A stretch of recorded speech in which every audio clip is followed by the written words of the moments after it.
remember him. This is an update, if you will. He likes to be on social media. He says he just wants to, well, communicate with his constituents. This lieutenant governor, who liked the man's thirst trap, has now quit social media. He's taking a pause, right? The Tennessee lieutenant governor, who was embroiled in a social media scandal, is now changing his habits online. What were those habits? Here's an MSNBC recap for you of the scandal in question. Tennessee, for one, has passed more anti-LGBTQ legislation than any other state. It recently banned gender-affirming care for children and became the first state to make drag performances a felony. You may recall that the state's governor was called a hypocrite for recently signing a ban on drag, despite the fact that he himself dressed in drag back in the 1970s. Now his lieutenant governor, who presides over the state Senate that passed those anti-LGBTQ measures, the lieutenant governor is in a similar pickle. Today, the Tennessee Holler, a progressive website, was first to report that Lieutenant Governor Randy McNally used his official government account to frequently like and comment on, let us say, mature photos posted by young gay and trans people on Instagram. On one post, which we've blurred for reasons you can imagine, the lieutenant governor posted a bunch of heart and fire emojis saying, quote, "You can turn a rainy day into rainbows and sunshine." He also said, "Love it," about a shirtless pic, calling another a super look. McNally also told a trans woman she was super beautiful and elegant, and even liked her video for Trans Awareness Month. Now, the lieutenant governor hasn't denied any of this. Instead, McNally's press team says he's just a prolific social media commenter who has no intention of stopping. It's that last part. You didn't even have to tell us that. We know he has no intent. He can't stop, okay? Because this is where his interest lies, okay?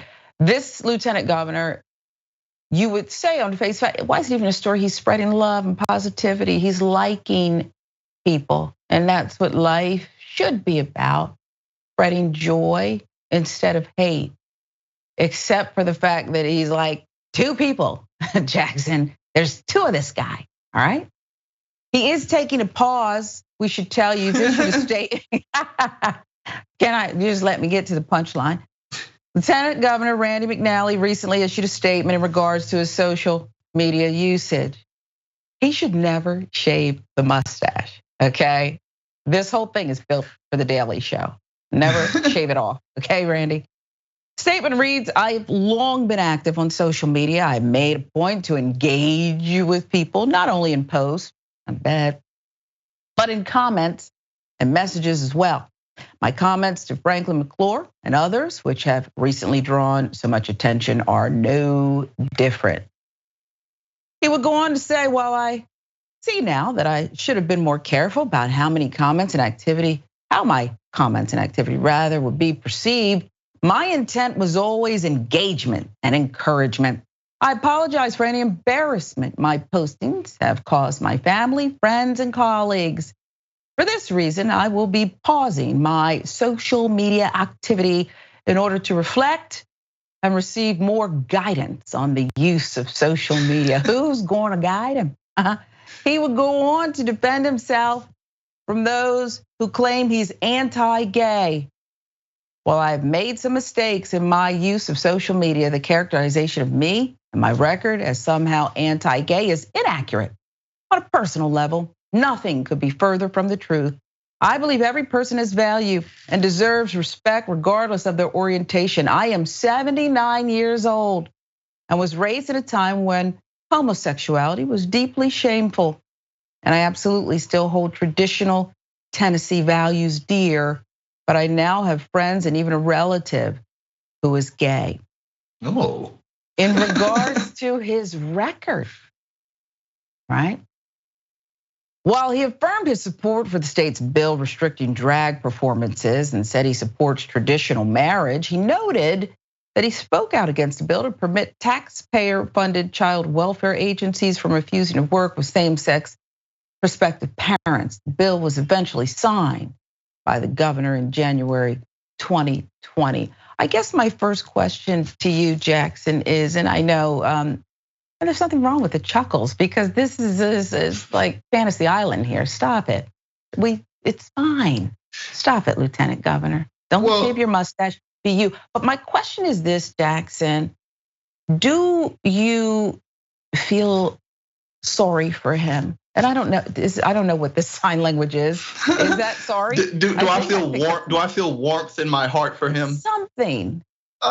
No. The reason I don't is because he's a politician. Yeah. And he's in a position to where the stroke of his pen impacts people's lives. I mean, now on a spiritual level, I guess I could feel sorry for him in retrospect. Like I could feel sorry for the teenage him, but at the end of the day, Republicans stand for what they stand for in terms of the legislation that they pass over and over and over again, or try to pass over and over and over again. The messages that go out about how evil homosexuality is constantly, all the time. And yet we see instances like this where people are on the down low. People may have wives and kids and they're living an alternative lifestyle and they're not being honest about who they are. And that's really obviously the biggest issue, especially when you're in a position of power and you're living a double lifestyle.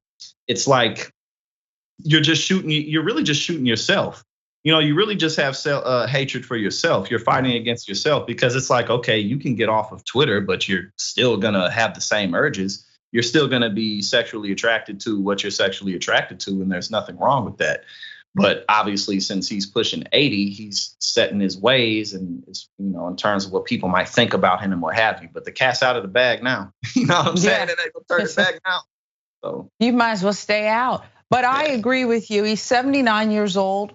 I don't feel sorry for him, but I have feelings and thoughts about the teenage him who was not perhaps, and we're speculating here, but I think we see you too, not allowed to be who he wanted to be, who he really is. Perhaps, I don't think that is a stretch, but these behaviors where you go out and you target and you actively engage with trans people, gay people, and then you work against their interests when there's literally kids who are dying because they're not allowed to be who they are. That part disgusts me.